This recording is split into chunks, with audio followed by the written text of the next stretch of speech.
They dragged him in with plasma cuffs on his wrists. 3 Torgathi guards gripping stun rods like their lives depended on it, which, to be fair, they did. The other prisoners stared as the human limped past them. Not because he was bleeding. Not because he looked weak, but because he was grinning. Why is he smiling? A 12-eyed Vrel whispered from his cell. The guards scoffed. Primitive things from Sector Sol, Dirt World. Probably thinks we're giving him a bath. The human stopped, turned, spoke. Nah, he said, voice low and lazy. Just counting. How many of you I'm gonna hurt when this place breaks? They laughed, all of them, even the inmates, even the AI warden. But not for long. His name was Marcus Flint, born and bruised in the ruins of post-collapse Detroit. He wasn't military. He wasn't a super soldier. He wasn't genetically enhanced. He was something worse, resourceful. The Galactic Authority had arrested him for blowing up a weapons satellite using improvised engineering. They called it terrorism. Earth called it Tuesday. Now he was in Cell Block 9 of Varkon Prime, a prison carved into a dying star and surrounded by black hole mines. No one had ever escaped, mostly because no one had ever tried, but Marcus had noticed something on his way in. The guard's armor had different color nodes, power cells. The red ones sparked differently. Heat instability, weak metal. Most species wouldn't notice, most humans wouldn't either. But Marcus? He once fixed a broken generator using 3 spoons, a shoelace, and an old mixtape. He wasn't thinking if he'd escape, he was planning when. Marcus spent the first 3 days mapping the routines. Not just the guards, not just the drones, everything.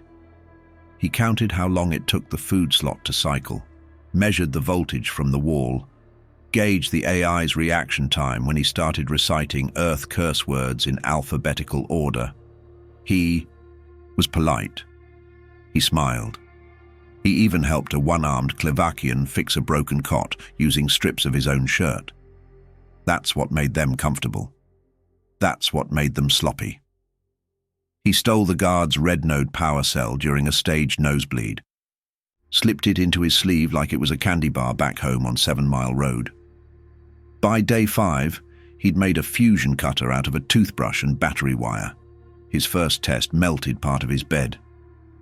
Whoops, he muttered. Needs a better arc control. The AI noticed the melt. Asked him about it. Bad indigestion, Marcus replied. Human digestion's weird. That night, he hijacked the recycling drone's pathing system using sound pulses tapped through the floor. Next, he tricked the fire suppression foam into shorting out the door's magnetic seal. By day 7, he'd slipped out of his cell during lights down. Security didn't even notice. They were too busy laughing about Earth. These humans can't even regulate their own climate, one of the guards had said over lunch. Marcus slid past the mess hall, lifted a keycard, and accessed the sub-reactor. When he opened the first panel and saw a Yellow-class overdrive regulator, he grinned. Same damn one I gutted off that salvage rig in Hamtramck, he muttered. It was almost too easy. He didn't just want to escape. He wanted them to know he could have left any time he wanted. Day 9. The prison's lights dimmed for 3.4 seconds at 300, just a flicker to most. But Marcus timed every second of it. That's when the cooling fans would lag. That's when the AI would stutter. That's when it began. He activated the toothbrush torch and sliced a hole in the floor. He dropped into the waste channel with a squelch and a grunt. The stench. Not worse than a summer in Detroit with a busted sewer line. He emerged in the armory. He didn't need a gun. He took one anyway. Big, loud, ridiculous. The alarm triggered at 0314. The guards panicked. The inmates rioted. Someone set fire to the cafeteria with soup. Warden, the AI stammered. Sector 12 is compromised. How? The warden barked. The camera feed cut to Marcus, standing on a table in the courtyard, wearing a stolen chest plate and eating someone's dessert ration. 'Cause you forgot one thing, he shouted into the feed. I'm from Detroit. He activated the plasma vents he'd rerouted and launched 3 guards across the yard. Another tried to stop him. Marcus threw the dessert tray like a discus. The thing cracked the alien's helmet in half. He sprinted toward the hangar. They sealed it. He hacked the override with a spork. The ship was old, ugly, half-charged. He called it the Gremlin. When he launched it, the entire prison buckled. The black hole mines didn't go off. He'd disabled those 2 days earlier, using soap and vinegar.